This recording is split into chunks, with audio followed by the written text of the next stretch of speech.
स्वागत है जनमत 2020 में आपका। आपके साथ मैं हूं स्मिता। और 10 तारीख जी हाँ, जिसका बेसब्री से बीजेपी हो या कांग्रेस, दोनों ही पार्टियां मध्य प्रदेश में इस तारीख का इंतजार कर रही थी, क्योंकि आज ही का वो निर्णायक दिन है जब ये फैसला होगा कि आखिर जनता ने किसे चुना है।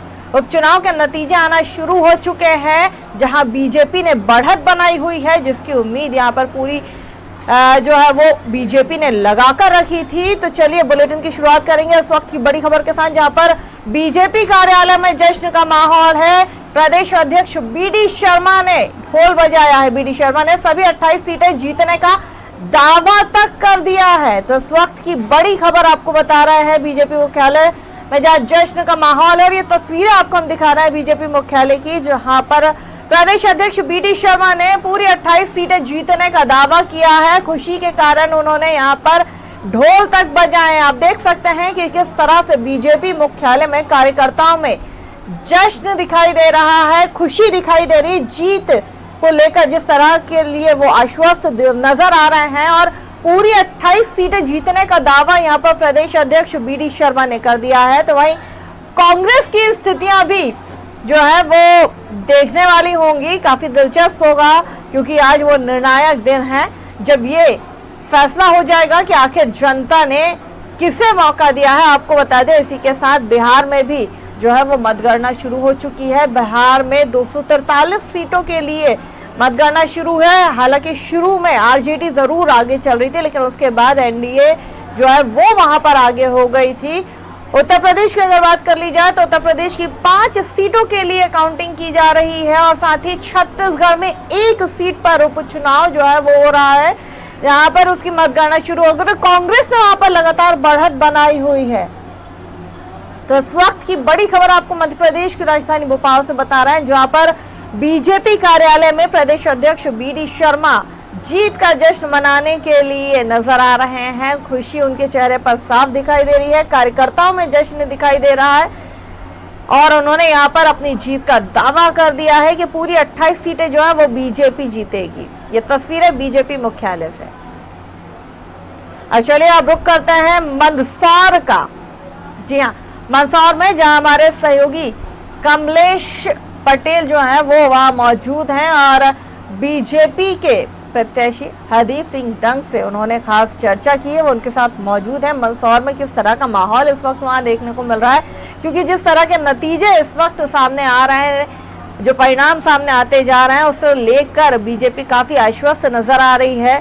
ये उनमें से है सीट जहां पर जिन कांग्रेस के विधायक जो पहले कभी कांग्रेस में हुआ करते थे, उसके बाद उन्होंने बीजेपी की सदस्यता ग्रहण कर ली थी। कांग्रेस की सरकार गिर गई थी, 15 महीने का शासनकाल यहाँ पर रहा था कांग्रेस का। उसके बाद बीजेपी ने यहाँ अपनी सरकार बनाई, और इसी को लेकर फिर उपचुनाव हुआ है। मंदसौर में किस तरह की स्थितियां हैं, और हमारे सहयोगी कमलेश्वर पटेल हमारे साथ मौजूद हैं। कमलेश्वर के साथ वहां पर हरदीप सिंह डंग मौजूद हैं।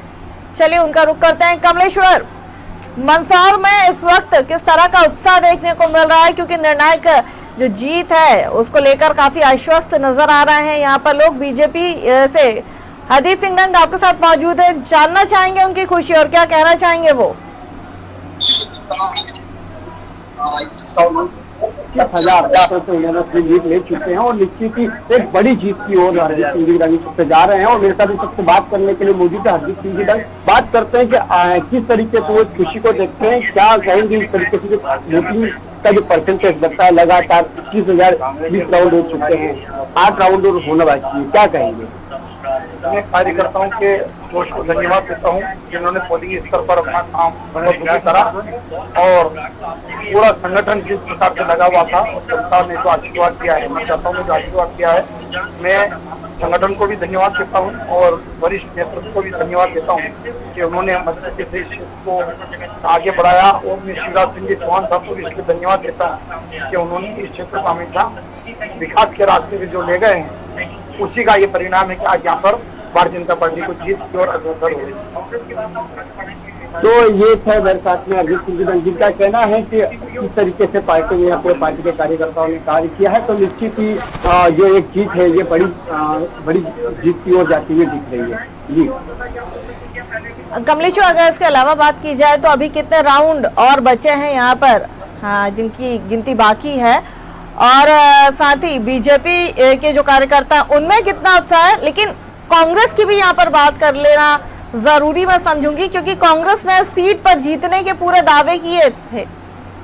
जी, बात की जाए अगर कांग्रेस की, तो कांग्रेस जो मुद्दा लेके आई थी, जिस तरीके से उन्होंने जो मुद्दे की बात करी थी कि गद्दार और वफादार को लेके उन्होंने जो बात करी थी, वो कहीं से कहीं तक नजर नहीं आया है। बाकी जो जनता है वो काफी जागरूक जनता थी, और जिस तरीके से अरिजीत सिंह जो उनका पर्सनल जो एक कहे कि पर्सनल व्यवहार और पर्सनल उनका कार्यकर्ताओं के बीच में जाना, आम नागरिकों के बीच में जाना, तो उनके लिए कहीं न कहीं बहुत बड़ा उनके लिए प्लस पॉइंट गया है। तो निश्चित ही उनको एक बड़ी चीज जो मिली है वो उनका एक पर्सनल व्यवहार, और भाजपा के जो कार्यकर्ता है, जो उनकी जो पब्लिक के बीच में उन्होंने जो कार्य किया किसानों की मांग के लिए, वो हमेशा मैदान में रहे, तो उसका कहीं न कहीं उनको इस बार मौका मिला है। और दूसरी बात की जाए राकेश पाटीदार की, तो राकेश पाटीदार युवा चेहरा था, नया चेहरा था, तो कहीं न कहीं जो इतना असरदार जितनी कांग्रेस बता रही थी, जिस तरीके से जो भीड़ कवर हो रही थी, वो भीड़ कहीं न कहीं वोटों में तब्दील होते हुए नजर नहीं आई है। मगर बात की जाए कांग्रेस का बीजेपी कार्यकर्ता की, तो बीजेपी कार्यकर्ता में काफी उत्साह, ये पहला एक ऐसा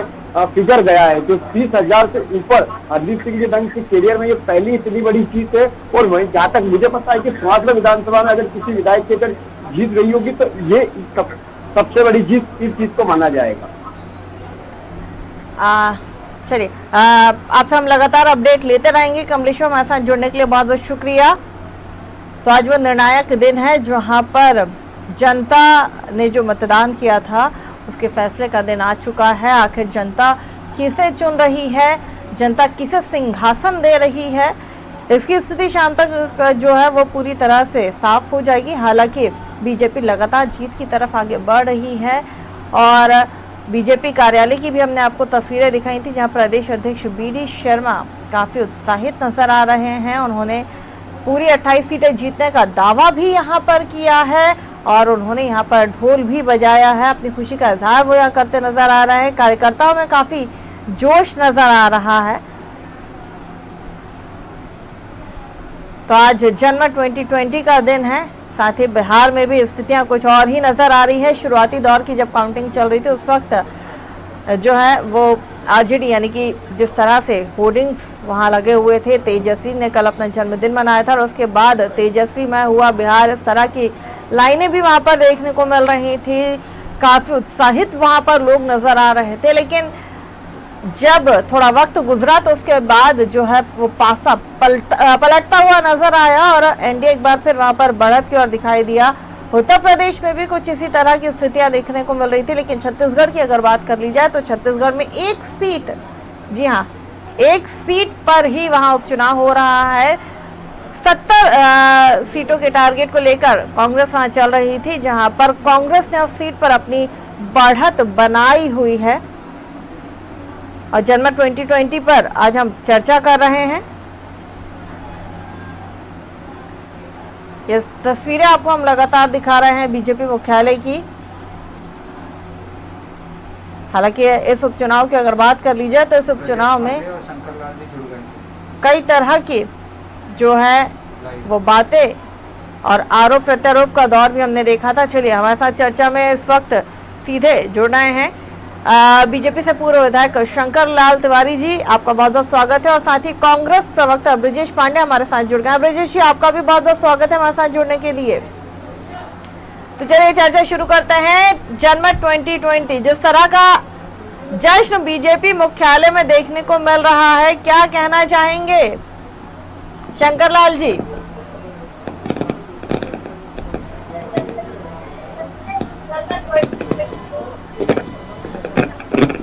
शंकर लाल जी, मेरी आवाज आप सुन पा रहे हैं?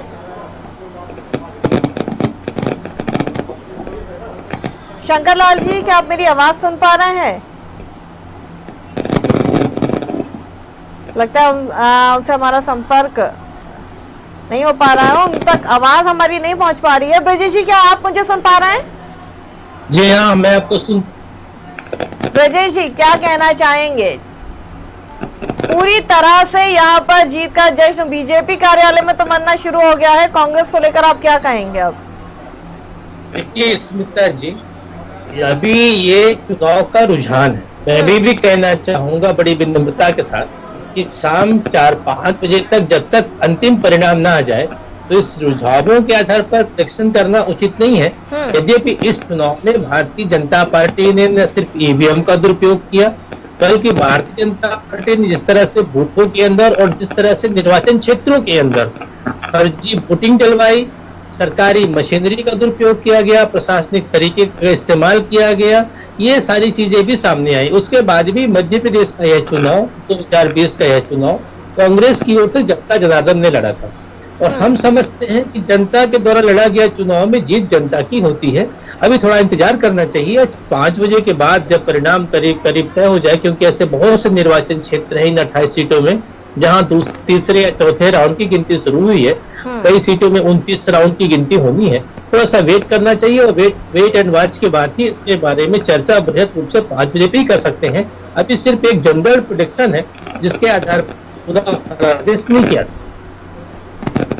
चलिए, क्योंकि आपने ईवीएम का जिक्र जरूर यहाँ छेड़ा, उस पर भी मैं सवाल जरूर करूंगी, लेकिन शंकर जी भी हमारे साथ जुड़ गए हैं, उनसे भी जरा बात कर लेते हैं। शंकर जी, जनवरी 2020 को लेकर बीजेपी कार्यालय में तो जश्न मनाना शुरू हो गया है, क्योंकि जिस तरह का उत्साह प्रदेश अध्यक्ष बीडी शर्मा के चेहरे पर और कार्यकर्ताओं में दिखाई दे रहा है, उनका दावा है पूरी 28 सीटें जो है वो बीजेपी के खाते में ही आने वाली हैं और जश्न शुरू हो गया है।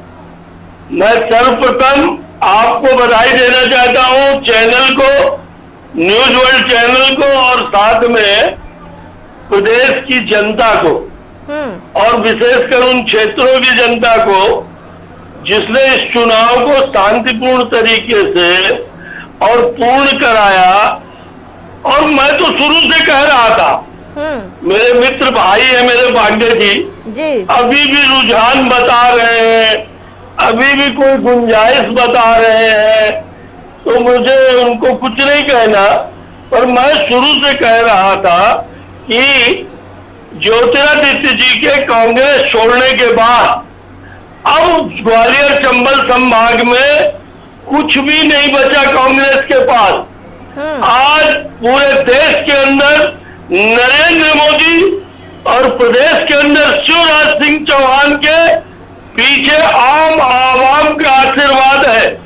ये आम आवाम के दिलों में बस गए हैं और इसलिए इस समय भी अगर इनको ये समझ नहीं आ रही तो मैं तो कहता हूं कि भैया जो सोचो वो करो।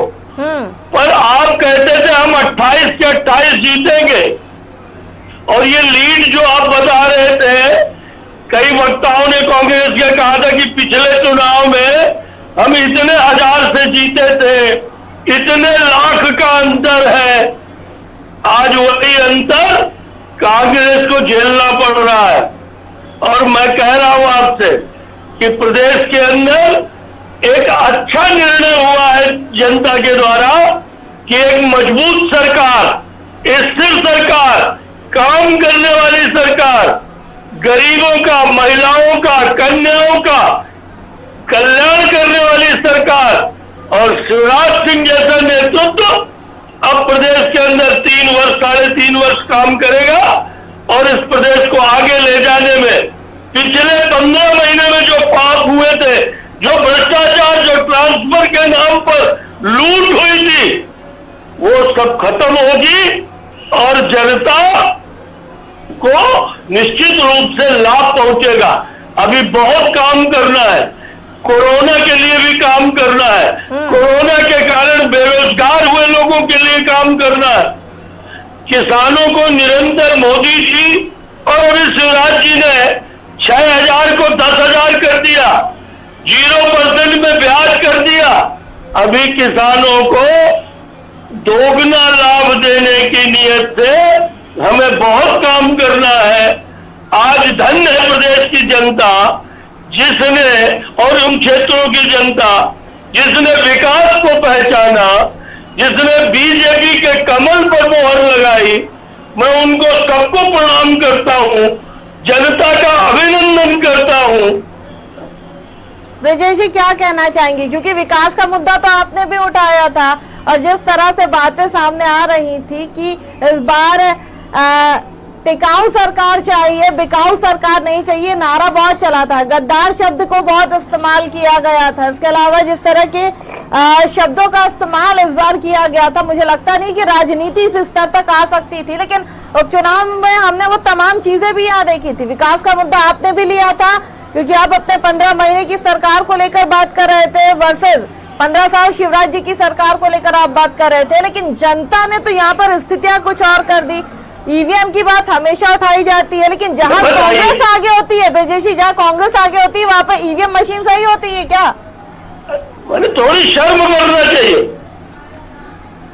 ब्रजेश जी, शंकर जी आपके पास आऊंगे, लेकिन ब्रजेश जी से भी अब जरा बात कर लूं। ब्रजेश जी इसका जी देखिए, बहुत सीधी सी बात है। अभी जिन पोलिंग बूथों में जिस क्षेत्र में भाजपा हो या कांग्रेस, जहां पर आगे रही है, जैसे कहीं पर 60% वोटिंग हुई है, कहीं 70% वोटिंग हुई है, ऐसे बहुत से क्षेत्र हैं जहां पर 70% वोटिंग हुई है, वहां कांग्रेस लीड की है। ऐसे बहुत से क्षेत्र हैं जहां 60% वोटिंग हुई है, वहां पे बीजेपी लीड की है। जनता का मत अभी बिल्कुल अलग समझ में आया है, ट्रेंड अलग समझ में आया है।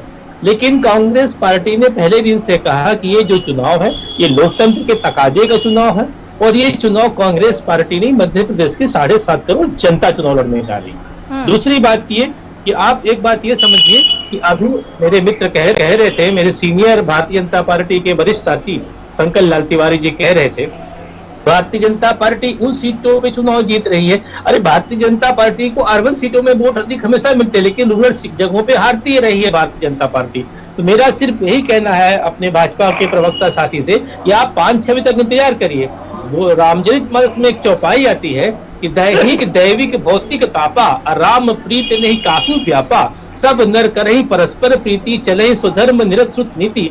कांग्रेस पार्टी की नीति ही है सर्वजन हिताय सर्वजन सुखाय, सबको सबका साथ सबका विकास, यही कांग्रेस पार्टी की नीति और सिद्धांत है। कांग्रेस पार्टी को आज अभी भी विश्वास है कि जब परिणाम आएगा तो अंतिम फलादेश कांग्रेस पार्टी के पक्ष में आएगा और कमलनाथ जी फिर मध्य प्रदेश में एक बार मुख्यमंत्री बनेंगे। आपने यहाँ खुद ईवीएम को लेकर कहा कि वहाँ पर अगर 70% वोटिंग होती है तो वहाँ कांग्रेस जीतती है, और जहाँ 60 होती है वहाँ बीजेपी जीतती है। तो जहाँ 70% है वहाँ ईवीएम में किसी तरह की कोई गड़बड़ी नहीं होती। देखिए, ईवीएम को लेकर के मैंने नहीं कहा, ईवीएम को लेकर के देश के अंदर एक सर्वव्यापी बहस हुई थी, उसमें कई पार्टी के प्रतिनिधियों को बुलाया गया था, चुनाव में बुलाया था। ईवीएम के बारे में मैं आपसे एक बड़ी विनम्रता से भारतीय जनता पार्टी के राष्ट्रीय प्रवक्ता GL नरसिम्हा जी, वो जब मैं यूथ कांग्रेस का राष्ट्रीय प्रवक्ता होता था 5 साल सुरजेवाला जी के साथ, तो 4 नेशनल चैनल की डिबेट में हमारे साथ बैठे।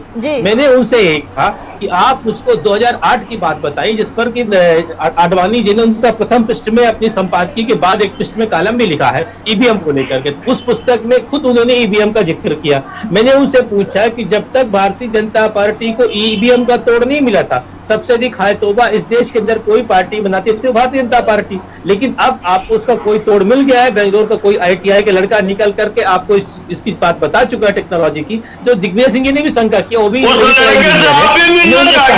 ईवीएम में। तिवारी एक मिनट सुनो, उन्होंने कहा दोनों को रोकती हूँ क्योंकि इस वक्त की बड़ी खबर बता रही हूँ। ब्रजेश जी मैं बात करूंगी, ब्रजेश जी इस पर मैं बात करूंगी, ईवीएम को लेकर मैं बात करूंगी, लेकिन जो पहला नतीजा है उसको जरा हम बता देते हैं। उपचुनाव में पहला नतीजा बीजेपी के पक्ष में है। मानदाता विधानसभा सीट पर बीजेपी को जीत मिली है। जी हाँ, इस वक्त की बड़ी खबर आपको बता रहे हैं, जहां पर बीजेपी प्रत्याशी नारायण पटेल की जीत हो रही है मानदाता विधानसभा सीट की, जहां पर बीजेपी प्रत्याशी नारायण पटेल जीत की तरफ आगे आ रहे हैं। पहला नतीजा बीजेपी के पक्ष में। आप बताइए ब्रजेश जी क्या कहना चाहेंगे? देखिए, मैंने आपसे कहा कि 28 सीटों में चुनाव हुए। मैंने तो आपसे ये नहीं कहा कि मैं 28 की 28 सीटों में चुनाव जीतूंगा, फिर भी मैं कह रहा हूं कि 20 सीटों में कांग्रेस, लेकिन सबसे महत्वपूर्ण बात यह है स्मृति जी कि आज भारतीय जनता पार्टी ने लोकतंत्र की हत्या करके जो चुनाव लड़ा, इसके पहले 7 महीने पहले जो सरकार बनाई, और इसके बाद भी इन लोगों को आश्चर्य ये लगता है, इनको हंसी आ रही, इनको ये सोचना चाहिए कि हमने गांधी के देश में गोडसे का दूसरी बार कार्य किया है, क्योंकि पोलिंग बूथ लूटना, बैलेट पेपर की जगह बुलेट का इस्तेमाल करना इस देश की प्रजातांत्रिक मूल्यों की न सिर्फ हत्या है बल्कि इस संविधान के साथ खुला माखौल भी है। शंकर जी, अमित मंदोदरी विलाप के अलावा इनके पास कुछ बचा नहीं। ब्रजेश जी सच में मेरे भाई हैं, इसमें कहीं कोई पानी मिलाने की जरूरत नहीं है। पर बंधु जब चौपाइन कहा करो तो जल्दीबाजी में कहने पे गड़बड़ हो जाती है। दैहिक दैविक भौतिक तापा, राम राज नहीं काहू व्यापा, आपने प्रीति कहा था और इसलिए मैंने उसको ठीक किया है। क्या राज और प्रीत में क्या अंतर? प्रीत राज और प्रीत में बहुत अंतर। आपके साथ आपका अब ये हमारे साथ तुलसीदास को न बेटो, तुलसीदास जी को न बेटो, इतने विद्वता ठीक नहीं है। तुलसीदास जी को मत बेटो, है ना। और रही बात, अभी एक बात चली थी पिछले 15 दिन महीने भर से, जिस पर आपने नारा दिया था बिकाऊ नहीं, बिकाऊ है और इन्हें ये बिक गए हैं। उस समय मैंने गद्दार कहा था आपने इन कार्यकर्ताओं को, जो कल तक कांग्रेस में थे आज बीजेपी में है। इनके गांव में जाकर के इनको गद्दार कहा था। मैंने आपको चेताया था कि चंबल का पानी, ग्वालियर का पानी गद्दार नहीं हो सकता। और मैंने एक नारा दिया था, सच कहना अगर बगावत है तो समझो हम भी बागी हैं। ये कमलनाथ के भ्रष्टाचार, कमलनाथ का 50,000 लोगों का ट्रांसफर 15 महीने के भीतर, उसमें लूटपाट, कांग्रेसी मित्र इस तरह लग गए थे, सरकार आते जैसे लॉटरी खुल गई हो। और इसलिए आप जो गद्दार कह रहे थे, बिकाऊ कह रहे थे, वो सच में लोकनायक जयप्रकाश नारायण की अदा का और बागी थे, जिसने कमलनाथ की अकर्मण्यता, कमलनाथ जी का निकम्मापन, विधायकों की उपेक्षा, ज्योतिरादित्य का अपमान और झूठ बोल करके, भ्रम फैला करके कर्जा माफ कर देगी 2 लाख, जनता को ठगा था जो, उस पाप का परिणाम है कि भारतीय जनता पार्टी स्पष्ट बहुमत, पूर्ण बहुमत, मजबूत सरकार अगले पूरे कार्यकाल में चलाएगी और प्रदेश को आगे ले जाएगी। आज देश के अंदर वो कोई बेंगलोर का लड़का बता रहे हो, अरे वो तुम्हारे यहाँ तो भैया इटली का पढ़ा लड़का बैठा है राहुल, तुम भी ढूंढ लो कोई ईवीएम वाला है। एक थोड़ी सा तो शर्म करनी चाहिए। दिग्विजय सिंह कह रहे हैं ईवीएम, आप कह रहे हो कि मैं कह नहीं रहा हूं ईवीएम, पर ईवीएम के लिए अडवाणी जी ने कभी कोई लेख लिखा था। अरे भैया सब कुछ लुटा के तो होश में आ जाओ। अभी भी मेरा ये कहना है कि अगले 5 बजे तक इंतजार नहीं करना है पांडे जी आपको। कांग्रेस को 5 बजे तक इंतजार की अब कोई जरूरत नहीं बची। शंकर जी रोकूंगी आपको, शंकर जी आपको रोकूंगी, आपको भी रोकूंगी। मैं आपको बताऊं, शंकर जी आपको रोकना चाहूंगी, आपको रोकना चाहूंगी। पहली जीत जो है वो 22,581 मतों से बीजेपी ने पहली सीट जीती है। उसके अलावा बधाई बधाई मध्य बधाई। प्रदेश पीसीसी चीफ कमलनाथ जी ने बयान दिया है, जनता का जो फैसला है वो उन्हें स्वीकार है। ये साफ कहना है पीसीसी चीफ कमलनाथ का कि जनता का जो फैसला होगा वो उन्हें स्वीकार है। अभी चुनाव परिणाम पूरी तरह से नहीं आया है, जनता का फैसला जो है वो स्वीकार है। विजय जी आपकी तरफ, विजय जी आप लगातार ये बात की जा रही थी कि लोकतंत्र की हत्या की गई है, ये वही जनता है जिसके बीच में आप लोग ये बात कह रहे थे कि लोकतंत्र की हत्या की गई और जनता ही फैसला करेगी। और अब कांग्रेस प्रदेश अध्यक्ष यानी कि पीसीसी चीफ जो है वो खुद कह रहे हैं कि जो भी फैसला होगा जनता का वो स्वीकार है उन्हें। बिल्कुल बिल्कुल स्मिता जी, मध्य प्रदेश कांग्रेस के लोकप्रिय अध्यक्ष आदरणीय कमलनाथ जी ने जो कहा बिल्कुल वही कहा। मैं आपसे भी क्या कह रहा था कि कांग्रेस पार्टी ने लोकप्रिय मध्य प्रदेश के 7 करोड़ जनता ने लड़ा था, पहली बात। दूसरी बात, मैं अभी शंकर लाल जी तिवारी जी से ये कहना चाहूंगा, भाजपा प्रवक्ता मित्र से अपने, कि भारतीय जनता पार्टी एक कंस्पिरेंसी के तहत चुनाव लड़ती है। ईवीएम में गड़बड़ी वो वहां पर करती है जहां पर उन्हें पता होता है कि इन सिलेक्टेड बूथों पे हमको करने से हमें कोई दिक्कत नहीं पड़ेगी। और आप क्या करते रहते हो? आपके नेता क्या करते रहते हैं? ताली बजाते रहते हो, बकवास कर रहे हैं। स्मिता जी इस तरह से डिबेट, मैं अपनी बात इनके बीच में नहीं बोलता, ये मेरे बीच में। ठीक ठीक, इसलिए जी पहले बात कर लेते हैं, ब्रजेश जी को बात कर लेते हैं, वो मौका आपको भी दिया जाएगा। को हैकिंग करने का काम करती है, और सबसे बड़ी बात यह है कि सिर्फ कांग्रेस पार्टी को नहीं, देश की हर विपक्षी पार्टियों ने इस पर आरोप प्रत्यारोप लगाया है। और अगर दिग्विजय सिंह जी ने इस पर कमेंट किया था तो गलत नहीं है, क्योंकि इस तरह की बातें आए दिन सामने आती है। महत्वपूर्ण बात यह है कि इस प्रजातांत्रिक मूल्य के अंदर, इस लोकतंत्र में जनता का फैसला सबके लिए स्वीकार होता है, और कमलनाथ जी की बात सब सच सही है। लेकिन मैंने आपसे कहा तो कहा जा रहा था कि लोकतंत्र की हत्या यहाँ पर की गई है। अब मैं चुप बैठा हूँ, बोले ब्रजेश जी, इसी जनता के बीच जाकर ही तो ये कहा गया था कि लोकतंत्र की हत्या की गई, और यही जनता अगर अब नतीजा बीजेपी के पक्ष में दे रही है, फिर क्या आपकी बात जनता समझ नहीं पाई? नहीं, देखिए ऐसा है स्मिता जी, जब कहाँ 7 कमी महीने रहेगी, कहाँ कमी रह रही है? देखिए स्मिता जी, जब 7 महीने पहले मध्य प्रदेश में 15 महीने की कमलनाथ जी की सरकार को गिरा करके, चोरी चोरी चुपके चुपके संविधान को धता बता करके, मध्य प्रदेश के विधानसभा अध्यक्ष की धारा 84A और 19(3) का उल्लंघन करके भारतीय जनता पार्टी ने सरकार बनाई मध्य प्रदेश में, उस दिन ही तय हो गया था कि भारतीय जनता पार्टी को देश के न तो लोकतंत्र में विश्वास है, न संवैधानिक संस्थाओं पर विश्वास है। और सबसे बड़ी बात है, कांग्रेस को एक गुट को तोड़ के दल बदल विधेयक को तिलांजलि देकर के इनकी सरकार बनाना। और इस पूरे चुनाव के अंदर आप देखिए, भिंड मुरैना का क्षेत्र, चंबल से में जिस तरह से पोलिंग बूथ में कैप्चरिंग करने का प्रयास भारतीय जनता पार्टी ने किया, जिस तरह से किसी की मोटरसाइकिल चला दी गई, जिस तरह से थानों को लूटा गया, ये क्या है? ये लोकतंत्र का माहौल नहीं तो क्या है? इसमें आप अभी भी कहेंगे कि ये बैलेट चुनाव हुआ? ये पूरी तरह से बैलेट चुनाव हुआ है, प्रशासनिक मशीनरी के दम पे लड़ा गया चुनाव हुआ है, और इस पर चुनाव आयोग के अधिकारी, पर्यवेक्षक, मुख दर्शक को नहीं देखते रहे। ये बात भी दिग्विजय सिंह जी भी कह चुके, मैं भी कह रहा हूँ बार बार आपसे। लेकिन भारतीय जनता पार्टी को तो सर्टिफिकेट से मतलब है, एन केंद्र कारण उनको मिल जाए, जनता उनको जिताए या नहीं जिताए। और जिसको बिकाऊ लाल पे विश्वास है, वो लोकतंत्र को कैसे टिकाऊ लाल पे? बहुत बड़ा सवाल है ये, जिस तरह की चीजें ग्वालियर चंबा संभाग में देखने को मिली, और उसके बाद जो शब्द एक बार फिर इस्तेमाल हुआ है कि बिकाऊ पर विश्वास है, इसका जवाब अब आप दीजिए, क्या कहेंगे?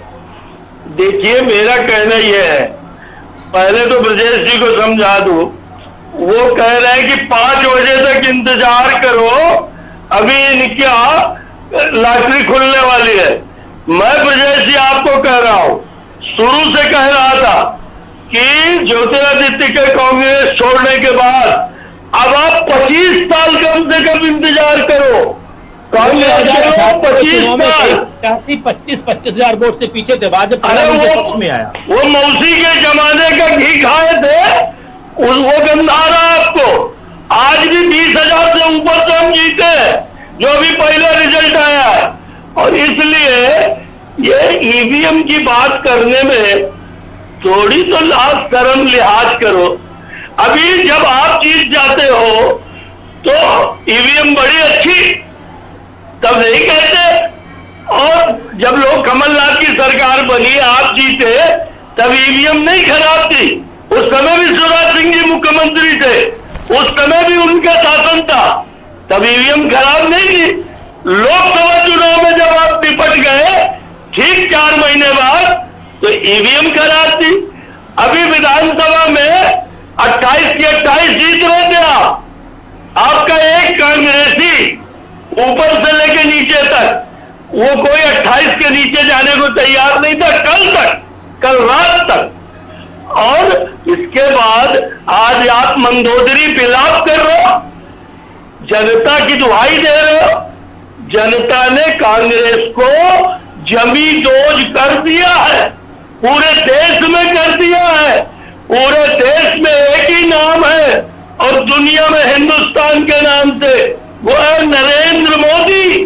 और प्रदेश में एक ही नेता है, गरीब का, मजदूर का, किसान का, वो है शिवराज सिंह चौहान। अब 25 साल कम से कम मेरे जिंदगी और आपके जीवन में कांग्रेस की सरकार मध्य प्रदेश में नहीं आएगी। Write in your diary. Brajesh ji क्या कहेंगे इस पर? बड़ी चुनौती 25 साल। देखिए स्मिता जी, मैं संकल्पित होकर कह रहा हूं, मुझे अपने भाजपा प्रवक्ता की बात में हास्यास्पद इसलिए लगती है क्योंकि शायद ये भूल जाते हैं। दुष्यंत की एक कविता है, उसको मैं बता रहा हूँ कि समर परिणाम शेष है, नहीं पाप का भागी केवल व्याघ्र, अजो तटस्थ है समय लिखेंगे उनके भी अपराध। 3 नवंबर को वोटिंग के तत्काल बाद कांग्रेस पार्टी ने और दिग्विजय सिंह साहब ने, जो राज्यसभा सांसद है, पूर्व मुख्यमंत्री हैं, उन्होंने अपने ट्वीट करके कहा था और ऑफिशियल कहा था कि इस टेक्नोलॉजी के जमाने में जो बड़े देश हैं, विकसित देश हैं, वो ईवीएम का इस्तेमाल नहीं करते। भी आप देखिए अमेरिका में चुनाव हुआ, ट्रंप वहां चुनाव हार गए, लेकिन बैलेट पेपर से चुनाव हुआ, इलेक्टोरल वोट के माध्यम से चुनाव हुआ। उन्होंने हवाला दिया था जब विकसित देश ईवीएम का इस्तेमाल नहीं करते, जब आपको तो बहिष्कार करते थे चुनाव का। तिवारी जी मैं आपके बीच में नहीं बोल रहा था।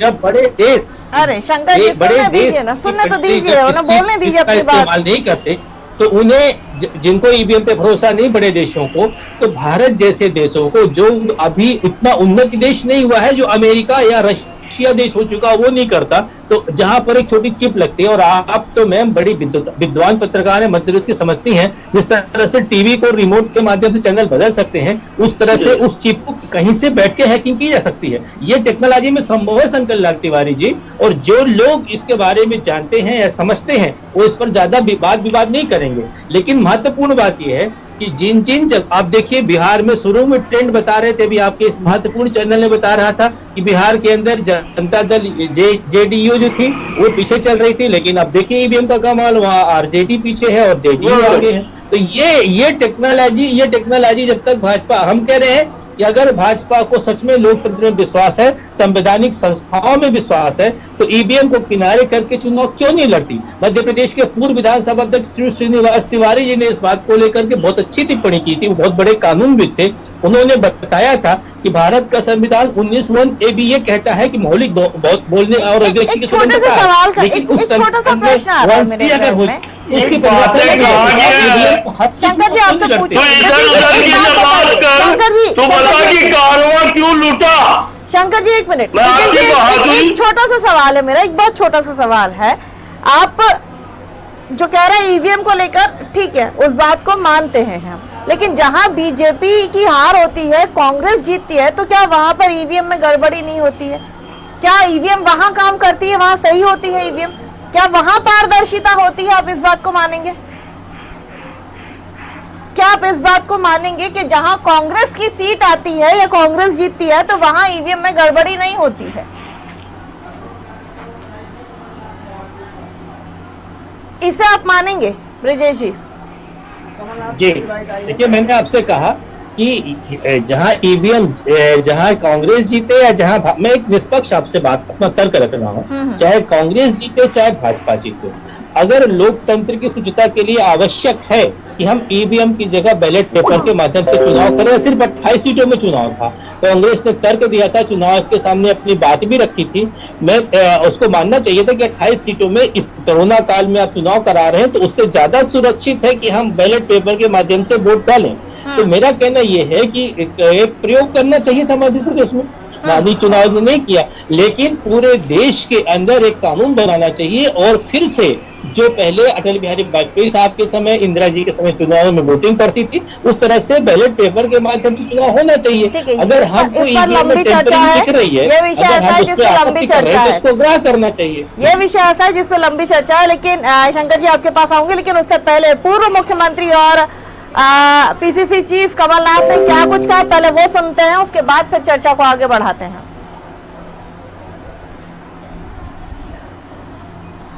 जो भी मतदाताओं का निर्णय होता है वो स्वीकार करते हैं, और जैसे नतीजे आएंगे मैं बड़े सम्मान के साथ इन 28 सीटों के मतदाताओं को धन्यवाद देता हूं, और स्वीकार करेंगे, पूरे रिजल्ट तो आ जाए।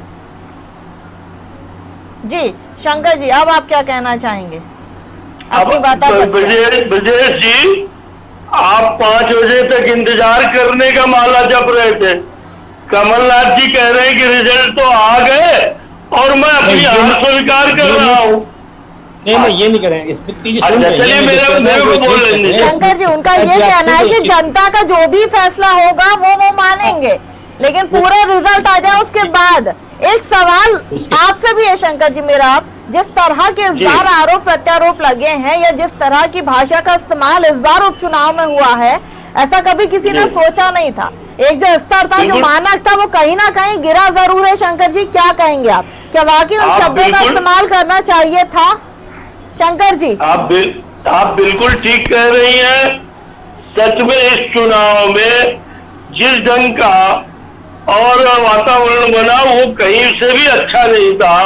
और ये वातावरण बनाने का काम, खिसियानी बिल्ली खंभा नोचने का काम सिर्फ कांग्रेस के मित्रों ने शुरू किया।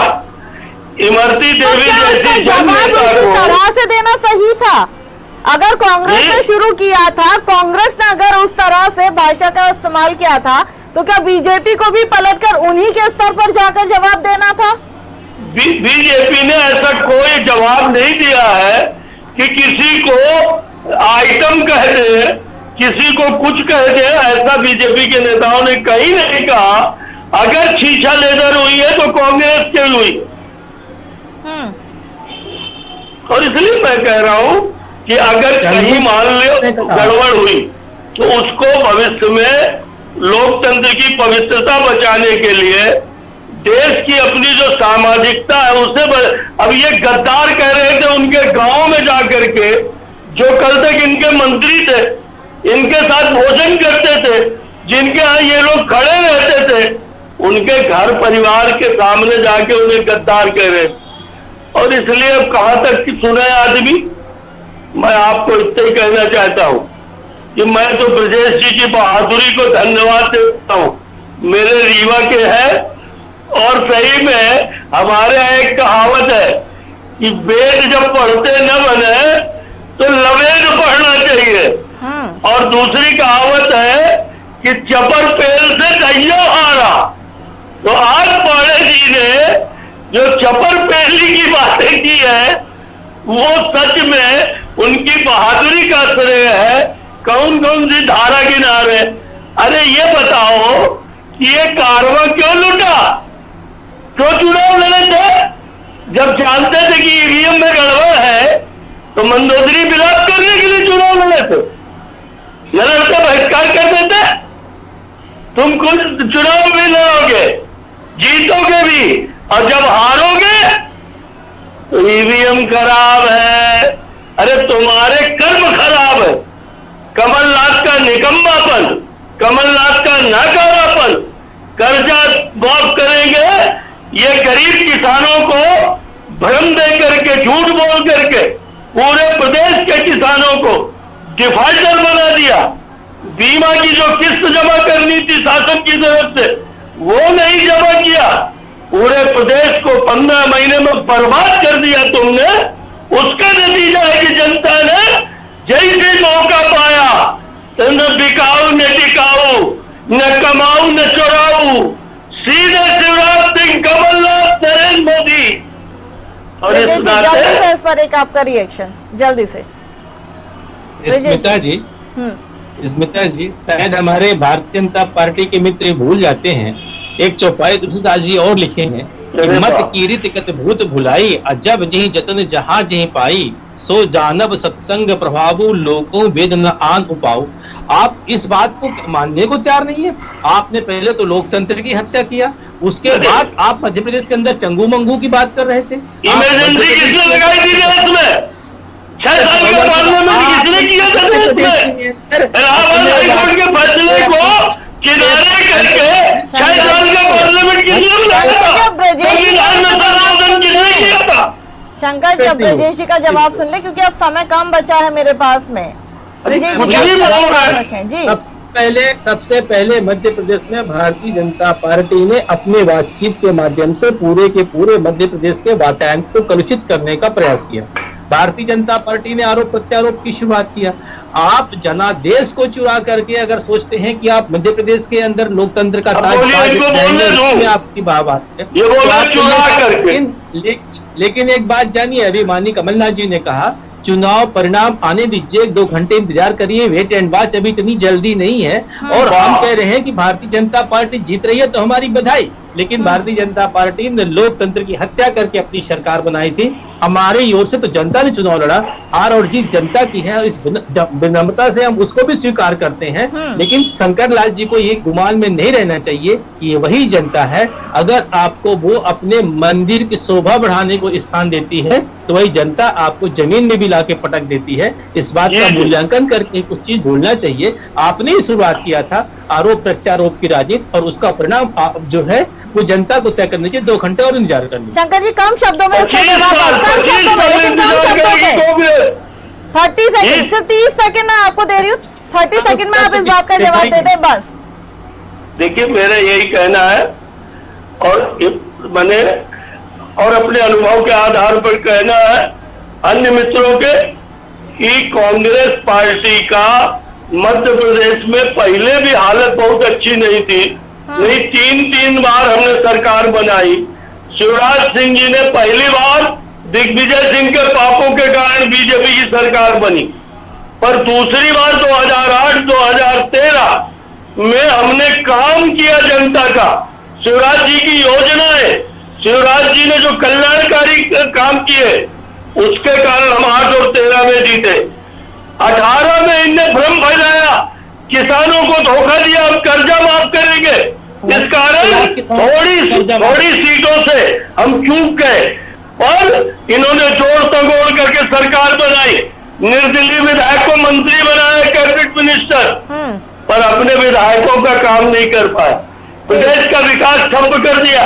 50,000 ट्रांसफर 15 महीने में किए, लूट मचा दी मध्य प्रदेश के अंदर, और उसका नतीजा ये था कि ज्योतिरादित्य के कांग्रेस छोड़ने के बाद मैं फिर कह रहा हूं कि आगे के 25 वर्षों तक अगर मध्य प्रदेश में कांग्रेस जीत जाए तो मेरी इस बात को नोट करिएगा ब्रजेश जी, और कांग्रेस के मित्रों को बताइएगा, कमलनाथ जी को कहिए, क्योंकि सारे कांग्रेसी नेता चाहते थे कि कमलनाथ मध्य प्रदेश छोड़ के भाग जाए, चाहे अरुण यादव हो, चाहे अजय सिंह हो, चाहे दिग्विजय सिंह हो।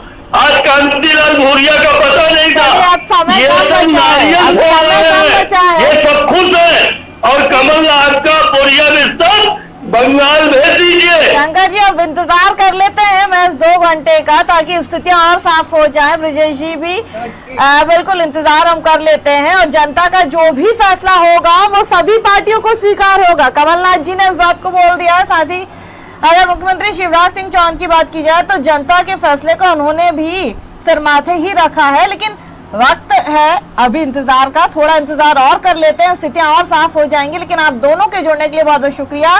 शंकर लाल तिवारी बीजेपी से हमारे साथ जुड़े थे, और साथ ही ब्रजेश पांडे जी कांग्रेस प्रवक्ता हमारे साथ जुड़े थे। आप दोनों का बहुत बहुत शुक्रिया। जनमत 2020 में हम लगातार आपको बता रहे हैं कि किस तरह से नतीजे जो है वो बीजेपी के पक्ष में आ रहे हैं, कहाँ कांग्रेस को बढ़त मिल रही, कहाँ बीजेपी को बढ़त मिल रही है। और पहला जो जीत का जो है वो बीजेपी के पक्ष में जाती हुई दिखाई दी है। मानधाता से नरेंद्र पटेल जो है उन्होंने यहाँ पर अपनी जीत की ओर कदम आगे बढ़ा दिया है। पहली जीत बीजेपी के पक्ष में जाती दिखाई दे रही। बीजेपी कार्यालय में जश्न का माहौल है, लेकिन कांग्रेस की तरफ से भी ये कहा जा रहा है कि अभी इंतजार कर लेते हैं, शाम तक स्थितियां साफ हो जाएंगी और एक बार फिर कमलनाथ की सरकार बनेगी। लेकिन ये फैसला शाम को होगा कि आखिर जनता ने किसे अपना जो है नतीजा दिया है, अपना मतदान दिया है, किसे जनता ने चुना है, इसका फैसला शाम तक होगा। जनवरी 2020 में अभी के लिए मुझे दीजिए इजाजत, आप बने रहिए हमारे साथ। इस बुलेटिन के प्रायोजक थे रूप मंत्र आयुर्वेदिक फेस क्रीम। ये कोई कॉस्मेटिक नहीं, आयुर्वेदिक औषधि है।